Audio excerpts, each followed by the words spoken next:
ESPN welcomes you to the following presentation of the National Football League. Now, this is a show about the dullest plays, the most tedious moments in football. And the reason that I wanted to get you here is because when this show gets so boring, so dull, and everybody starts, at least we'll be able to cut back to you and you'll be able to liven things up. 57, Kowalski. I coached his dad at Detroit. What's his dad's name? Kowalski. Ladies and gentlemen, welcome to the dullest show ever, co-hosted by beloved NFL icon Jerry Glanville. Today, we will answer some mind-numbing questions, such as, what are football's dullest plays? It's like a tomb in here right now. This crowd is in stunned disbelief. They finally move away from it. What riveting conversations do dynamic head coaches have before the game? I can't concentrate. I can't focus. Right. Schottenheimer, you're getting out a little too far. Well, I'm going to try to back up, but I know you... And just what is the get-back coach? And why should we even care? It's the dullest show ever. Today on NFL Films Presents.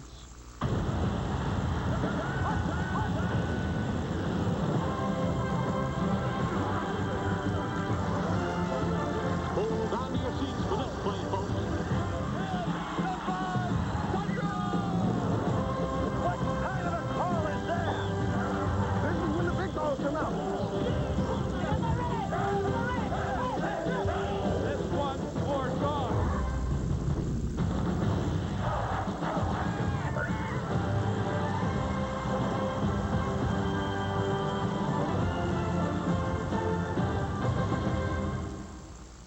NFL.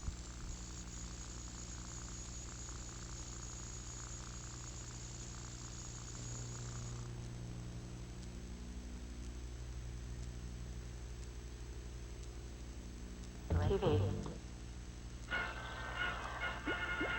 And now, the dullest plays in pro football.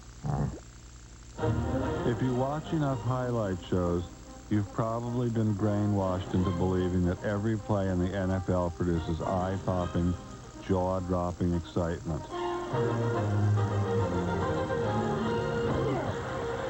But who among us appreciates the boring plays? Anyone? Anyone? Anyone? The touchback is duller than an Al Gore policy speech on C-SPAN. The quarterback kneeling down and the extra point are more humdrum than a Steve Gutenberg film festival. But my theory is that dull plays like the fair catch allow us to appreciate the exciting plays even more.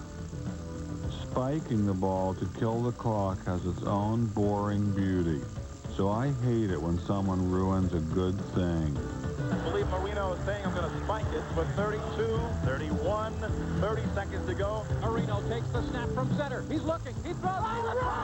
If you ask me, Marino ruined a perfectly dull play. Incidentally, if this segment seems a bit slow-moving, well, that's precisely the point. Anyway, I'm of the opinion that pro football's dullest plays have never been seen in their proper perspective until now. Hi again. Thanks for taking the time to join us here on Edge NFL Matchup. Alongside Merrill Hodge and Ron Jaworski, I am Stuart Scott, and it has been a fat NFL season. Week 1, Garrison Hurst had that overtime 96-yard touchdown run to beat the Jets. Unbelievable. Guys, a lot of moments like that, but what in particular has really excited you all about this particular football season? You know, Stuart, that's an easy one for me. I've really been impressed the way quarterbacks have been spiking the ball to stop the clock. And, you know, it's really become a lost art, but you could tell the quarterbacks now are working on it. It's a kind of a play where you know you got to get rid of the ball quick. And because you want to save the tenths of a second, you can't use the big elongated motion. So it's real quick. Oh, man. Oh, Booyah! Just like that's it. Got to come out. Some other superb plays have been the kneel-down play, and I think that's also a lost art. You look at Brad Johnson, the Minnesota Viking quarterback, probably doing it better than anybody in the National Football League. What you'd like to do is take that snap and immediately get on one knee. You see a lot of these young quarterbacks drifting 2 and 3 yards back, and that's really taking away all the yardage that you ran during the football game. I really don't see Minnesota going to the playoffs or doing anything until Brad Johnson gets back and he can give them those type of plays.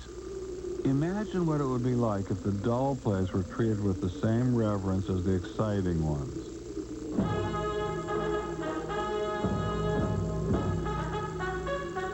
Pro football is autumn's game, but the path of glory, carved by gridiron's men of granite, also thunders with a force and fury that is timeless and terrifying.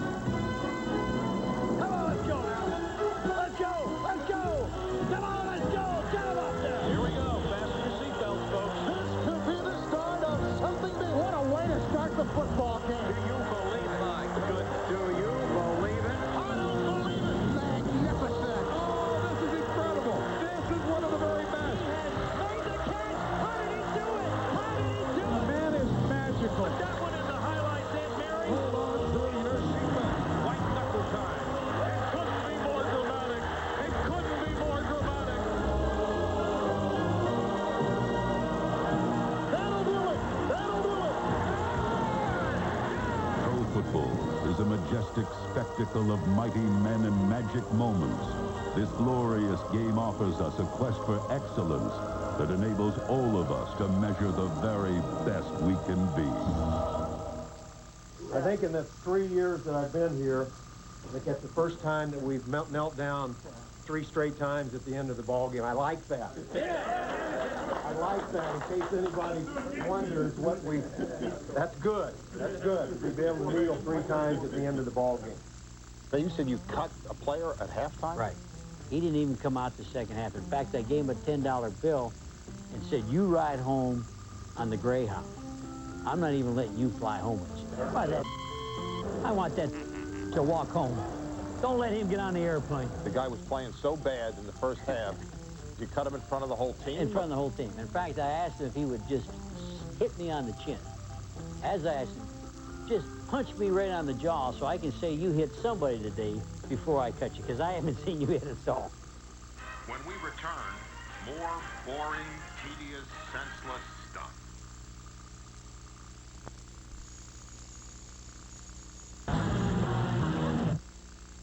Now, what about on the, you're talking about the, see, I already lost my train of thought here. I See, screwed this you is so up. dull. This is so dull.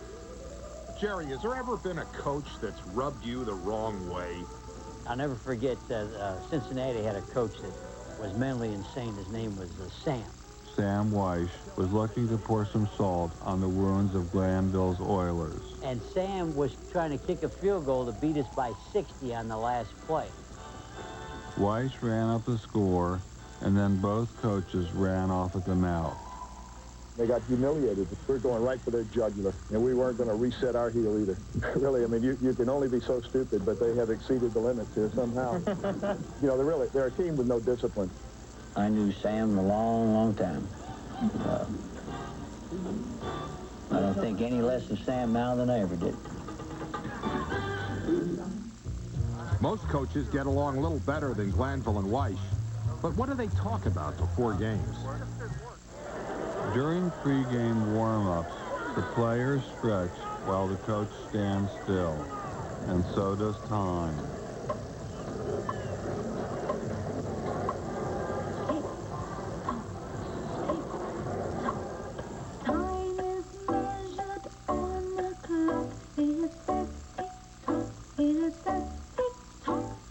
There ain't much you can get on a pregame warm-up, man. The head coach has 2 adversaries, the opposing team and boredom. He keeps himself occupied by greeting fans. How are you, Miss Salmore? Good to see you. You can come into the locker room, you can stay in the equipment room, get something to drink, you understand? You're going to do the singing today? Wonderful. Okay, glad to have you. He can also pass the time by catching up with old friends. Who's that guy over there? Who's this, Bob Paulsick? You know, this Bob Paulsick walking over to the left there. You know him? I don't know. Yeah, I think it is. I think it is. Hey, Bob. Gary, how you doing? Hello. Yeah, good to see you again. Hi, Corey. That's Jimmy Spencer. Oh, well, wrong guy. But the game cannot commence until these solitary leaders come together for the dullest ritual in sports, the pregame conversation. I was looking for you there. How you doing, Bobby? Doing good. Yeah, same. Great to see you, too. How you doing? Good. Welcome. Hey, Jim. How you doing? Good. Attaboy. Since the league was founded in 1920, NFL head coaches have participated in pregame conversations. But has anyone ever asked why? That's a great question. I'd never really thought about it. I thought you're supposed to. I think it's just something you've seen in the newsreels and you've seen on films, and it's just part of the tradition. I know you're busy as hell, but we'd be delighted to have you anytime, Paul, if you're up this way. Well, thank you. I live in California in the off-season, see. Yes, I understand you do. So I don't get up here very often. Yeah. You know, it's just more of a formality and a social thing, really. What's that, Rich? How you hitting him, man? I wish I was hitting him at all. I ain't hitting him at all. Yeah. Coaches believe this get-together is compulsory, but they don't feel compelled to talk about interesting things. Here we go. Yeah, here we are. Yeah. It's a very generic conversation. It certainly doesn't go into great detail. I still said, you're the master, because I tried that thing about no living room and get a pool table. It didn't work. It just didn't work. Usually the nervousness and the anxiety limits the questioning and the bantering to a very superficial level. But you know, he's the kind of kid who needs time. There are guys like that. Well, there's a lot of them. He just needs time. Yeah. Because he doesn't impress you right away. No, he needs time. Usually don't talk about football, just talk about the day or the weather. Hey, how about this weather? Sorry? How about the weather? Well, I feel sunshine coming. I really do. I feel some sun behind me. Oh, they just turned on the lights, that's why. Talking about getting some rain, huh? Yeah. I hope it rains. I love it when it rains. I see you got in the shade. You're smart. Supposed to get a hurricane or something, huh? I'm glad we got a little bit better weather than... Then you might have got snow and all that Yeah, stuff. you could have had that. Right? Yeah, most of the time it's just, good luck and hope you're doing well. I'm so impressed. No, with your thanks. team. You got a good team, boy. You're doing a good job. Well, thanks. In fact, I'm really surprised that you've been able to do it so quick with the defense. You're looking good, we're looking good, they're looking good. You guys look great. You guys look great. You guys are looking good, too. You had some heartbreakers. Oh, heartbreakers, yeah. A lot of us have known each other for a long time. So you know the other person quite a bit. You know his wife, his family. How's Leah's doing? Thank God she's fine. Everybody, how about you? Everybody good? Yeah, that'd be. How's Karen doing? Karen's doing great. How's your mom? How's Kay and the girls? They're doing great. Good. What was the dog's name? Copper? Copper. Is he still? Copper's still kicking. Is he? Yeah. Not all conversations are congenial. Depending on who you're talking to, they can get downright uncomfortable. See, on game day, I'm mad at the world. I'm mad at everybody. And I mean, that could be my mom, that could be anybody that's around. I'm mad. It's just like going into battle. That what do you say? Hey, how you doing? And you don't mean it. Good luck. I don't know what to say to those guys. You know how he is. Like, and I went. Hey, I grabbed a hold of him from the back. I said, listen, fella, this is my field. Just get off my field. You understand it? I didn't talk to Seaford, but then I found out his whole family didn't talk to him, so you can't say that's a grudge. He doesn't talk to anybody. He's dull. Oh, hey, Dwarf. How you doing? Yeah, good. Good. That's me. That was good. Good luck. As bad as a dull conversation can be, there is something worse. Far worse. That's when bad conversations happen to good people. When you get more information than you needed to know. I was nervous about your flu. I was going to come out with a mask on so I didn't get any germs from you. You know what? Turns out I actually didn't have the flu. I had I've got a stricture in my urethra, and it backs up the urine in my bladder. And I had a backup of urine in my bladder. I just came 20 minutes ago from the hospital. Wow. I got dilated. I had to get them to fix me. That's a tough deal. Yeah, I'm always uncomfortable when I'm speaking to someone that I know is mic'd, being from Washington, D.C. But now we'll wonder what I'll call because I'm all on drugs and I'm really feeling good. Now, were you under any medication when you called the Stagger Lee? No, but somebody should have been. We should have been on that. We thought that play, we had a chance of breaking out. The scene of the crime was Denver. The Stagger Lee play that Glanville created with visions of glory on some chalkboard instead served to put his team in a chalk outline. We dropped the ball, and they recovered the ball, I believe, on about the 2-yard line, so they had 1st and 2 going the other way. 2 plays later, the Broncos scored a touchdown and went on to win 34-10. The play call had Jerry Glanville second-guessed by both the fans and media. Well, we sort of rubbed some people the wrong way. Now, who's we? What, you got a mouse? You got a mouse in your pocket, or who's we? The snooze fest continues. Next on NFL Films Presents.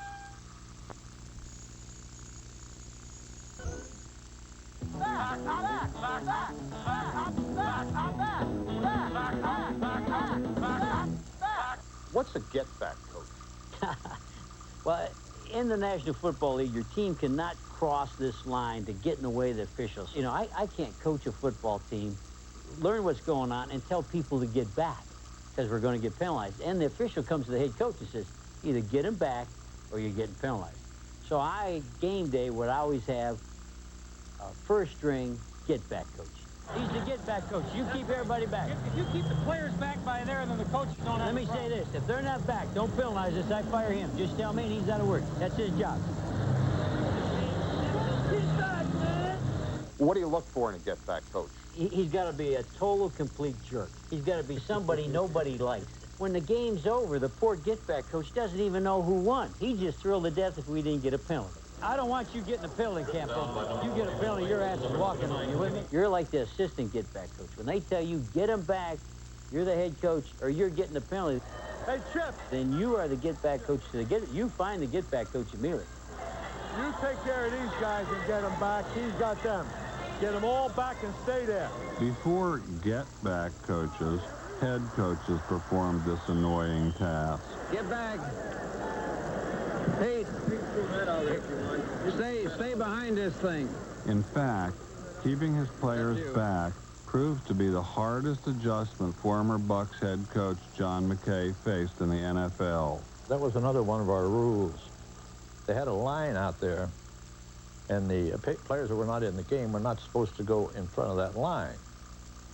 I'd never gone through that. All right, everybody sit down. Now, let's everybody sit down. Stay up here with me, Louie. Back up, fellas, back up, please, so we can see. Is there any way that we can get these people to sit down? This is unbelievable. If I don't get them down, I will cut them, baby, so they'll be down. So now I've got all these guys up here, and I can't get one guy to get them back. So since I was always kind of in the middle, I would get back there, get back there. I'll guarantee you next week you'll stay back, because every guy up there is going to cost $500. One day, I think I told a kid to get back. I'll send him to Green Bay. And I thought that was terrible, as cold as it was up there. Would you please ask these people to stand back? Everybody sit. And the next time, everybody will sit on a bench or I'll run every to Green Bay. This is unbelievable. Gentlemen, if you don't get that camera out there, I'm going to shove it right up your... That's how it happened, and I think some coaches now have a get-back coach. Get that line. Where's our get-back guy? Hey, Kevin, can you keep these guys out of the white, please? I don't want to be doing it. How about this? The officials walk in, you know, big meeting before every game.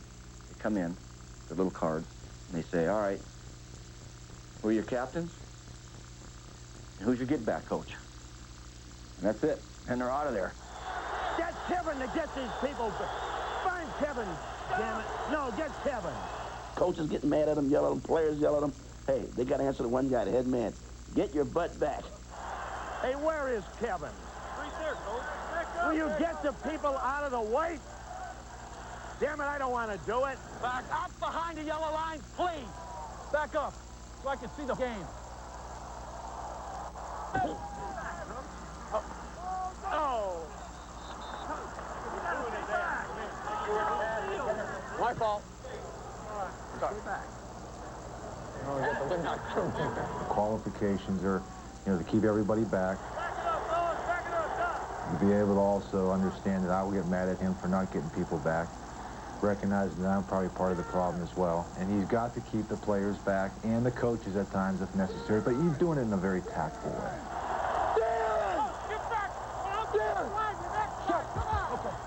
It doesn't get to a panic stage until the official says, okay, that's your one warning. The next one's going to be a penalty. Then it is a panic. Hey, settle down, guys. Settle down. What for what? For everybody to... Hey, guys, back it up. Back it up. My get-back coach is Kim Wood, who is the dean of strength coaches in the league. He's been a strength coach longer than anybody. And I think he's done this throughout his career. Get back. Back behind the yellow. Kim Wood, get him back. He's very valuable to me because I don't like to get pressed up against that sideline. Kim, get these guys back. Behind the yellow line. Especially when, you know, Natron Means or somebody or Bettis is coming right at me. I want to be able to get out of the way.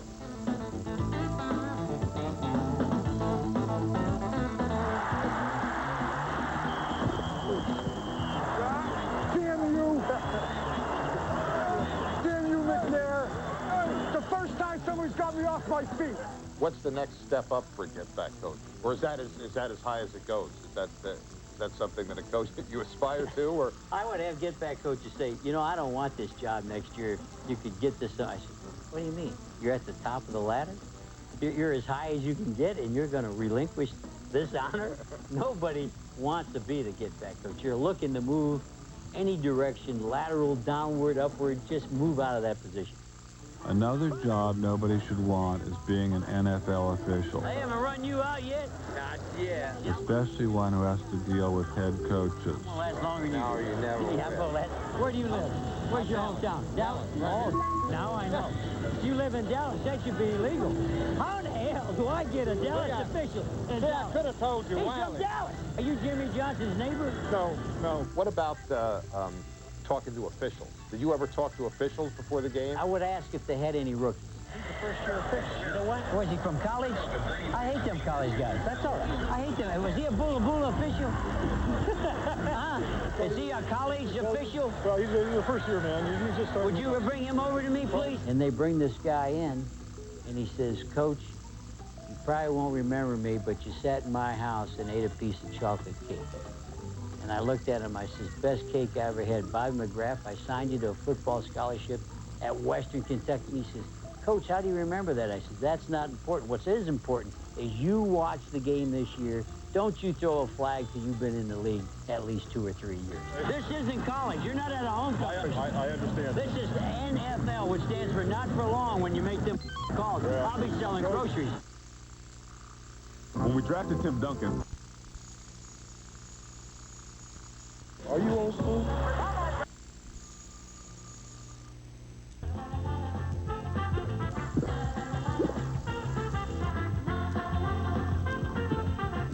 Chris Christopherson could write a song better than anybody. I could sit and listen to him for the rest of my life. Okay, enough of this show. Let's talk about next week, when 3 of the best football writers in the country join us for myths, lies, and legends in the NFL. Don't miss Mike Wilbon, Peter King, and Rick Tellender next week on NFL Films Presents, which debuts each Tuesday at 8 p.m. on The Deuce.